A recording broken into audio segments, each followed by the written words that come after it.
ایک بات پوچھنی، جو پاکستان کے حالات ہیں حضور کا کیا ہے کہ بہتر ہوں گے جو جماعت احمدیہ کے ساتھ بھی اور ویسے بھی عمومی طور پر جو ہیں؟ ایک ہر چیز کا ایک کلائمیکس ہوتا ہے، اس کے بعد زوال شروع ہو جاتا ہے.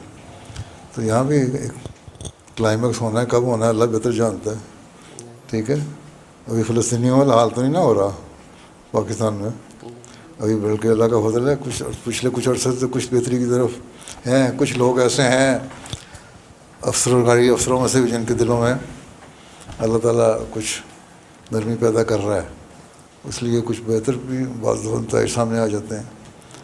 لیکن ٹھیک ہے، وہ لبیک کی تحریک جو ہے وہ چل رہی ہے، جب تک ان کا بھی ایک کلائمیکس ہونا ہے پھر زوال آ جانا ہے انشاءاللہ. امید رکھو، دعائیں کریں نا، دعاؤں کا معیار بھی تو پاکستانی بڑھائیں نا اپنا. ٹھیک ہے، پھر ہی ہوگا نا.